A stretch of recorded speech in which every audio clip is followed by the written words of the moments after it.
How do we avoid the peaks and the valleys when they come?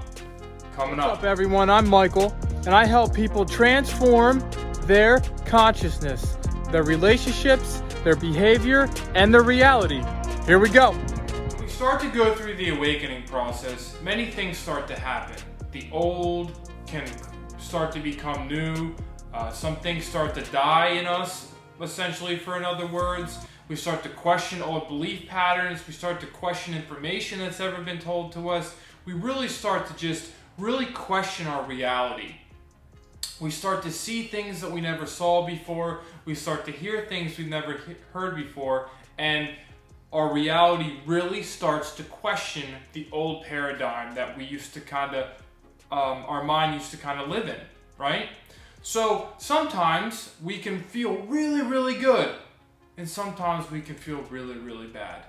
And also the good and bad is a dualistic way to look at things, but let's just, for lack of a better word, call it good and bad, right? You know, like the peaks and the valleys that we go through, the turmoil that we can go through during an awakening process. So how do we kind of even the playing field to kind of feel like we're riding a wave instead of feeling the ends of the spectrum that we can go through? It's to create a framework in our life. It's to create a foundation in our life that will support us through the peaks and valleys.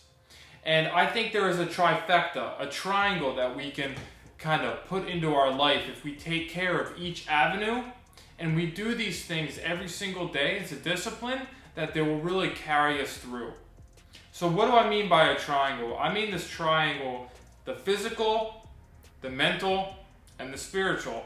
Hey, it sounds pretty simple, but what do you really mean by that? Well, I mean by taking care of this triangle, the body, the mind, and the spirit, having a daily practice that really takes care of each of them will really allow you to have some safeguards and safe checks in place for when these peaks and valleys start to come.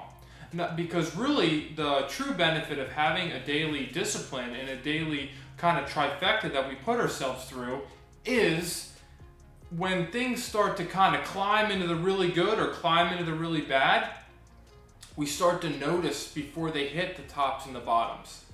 So, what's wrong with really hitting the skyrocketing to the top or really hitting to the skyrocketing at the bottom? There's nothing, but just remember that with every action there's a reaction, right? So if we are like way up here one day, way up here, can we maintain that? And when we're way down here, the top seems like it's just endless away.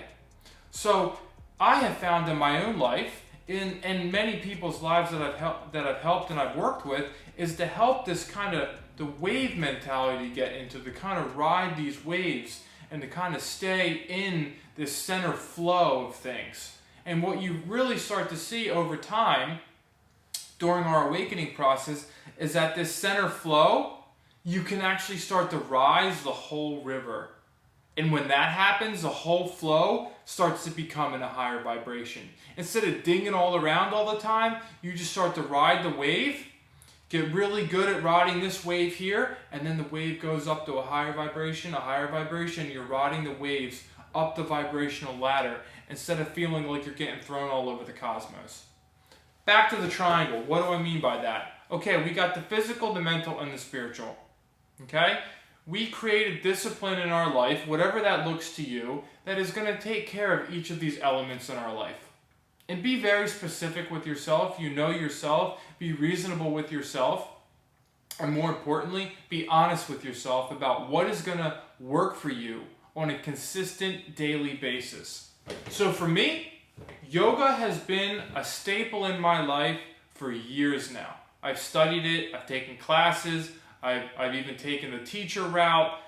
I've really dove into the depth of the asana practice and the philosophy behind yoga, right? Becoming union with thyself. So we have the asanas, and then we have the ancient texts and the esoteric nature of yoga, and it's filled me up very much.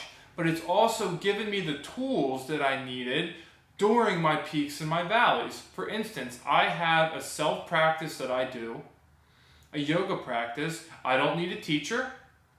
I don't need music. I don't need anything. All I need is a space that's about like 6 foot wide by 4 foot wide, or 6 foot long by 4 foot wide. That's it. If I have that, I can create bliss, pure bliss. And that really takes care of my physical. It does tap into the spiritual and the emotional, absolutely, because of the breath work that I do, the things I do with my mind and my practice, the focus that it takes. That's why I really, really think yoga is so powerful, because it really is a trifecta in everything. But it really takes care of that physical element, but it does dive into everything. Because when my body's loose, I know my energy's open, I'm breathing better, I'm more focused. But moving into the mental aspect of things, one thing that I do on a daily basis for my mental aspect of things is I drink a green juice every single morning. And the clarity that not eating until almost 10 o'clock or noontime and then having a green juice every morning, what that does for my mental clarity is beyond words. I've been doing it for many years now, and there's really nothing that I can say other than it's just simply amazing. Getting an alkaline drink in your body first thing, but you wait much longer than most people do to eat. No solid food in my body until about 11 a.m., maybe even noon, sometimes 2, sometimes later. And I don't do anything until I get my green juice in the morning. So that's about 90% of my life. That's how I live. You know, if I'm traveling or I'm at an event or a retreat, that changes. Okay, so I got my yoga and I have my green juice, and then the spiritual side is I have a practice I do every morning when I wake up and every morning that I go to bed. Very simple, sometimes it's 20, 30 minutes, you know, but I take the time out of my life to take care of myself in these 3 ways, and these are my safeguards and my safe checks for when the peaks and the valleys come. And it creates a flow in my life. For instance, something happens in your life where you don't feel good, okay? You will continue not feeling good until you bring yourself out of not feeling good. It's that simple. It really is. And because you're going to feel not well, and you might like kind of just say, fuck it, I don't feel good, something happened, I'm emotionally drained, I'm done. But you know what you could do? You could have a trifecta in your life that no matter how good you're feeling, no matter how bad you're feeling, you do the trifecta. You do the physical. You take care of the mental. And you take care of the spiritual. And in the middle is your well-being, being safeguarded by these things. And they can be whatever it is that you want. It could be a walk. It could be a particular something that you enjoy eating that you know that makes you feel good for mental, or a mental could be something else for you. A walk could be mental for you.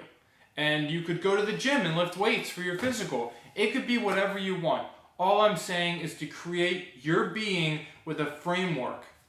And these things are also little checks, because for me, like sometimes I'm like, oh, I missed this like 2 days in a row. Something's going on with me. I'm going to figure it out, but one thing I know, my goal tomorrow is getting back on that trifecta horse. No matter what, I'm doing it. So, building a framework around your being is going to support you in a spiritual awakening. My friends, my family, I really encourage you to sit down and take some time and be honest with yourself and create the trifecta for your life. It's going to support you for the rest of your life, and not only this, it's like planting a seed in the ground that grows into a huge oak tree. It's going to make you very strong. It's going to make your inner being strong, and it's going to grow and blossom into a lot more, because it might start just as a walk now, or a simple meditation, or a simple diet change, or a simple exercise, but it's going to create momentum and inertia in your life to take you into the deeper realms of vibration and happiness and love. All these things are found there. I encourage each and every one of you to look into this. Please remember, I would love it if you subscribe to my channel. I'm really getting this channel up and going, so not only if you like this information, but you're going to really help me out. I want to reach as many people as I can. This is the way that I'm choosing to do it. So please, I would love to hear you, and down in the comment boxes below, I'll do everything I can to respond. More videos coming. If you like this content, give me a thumbs up.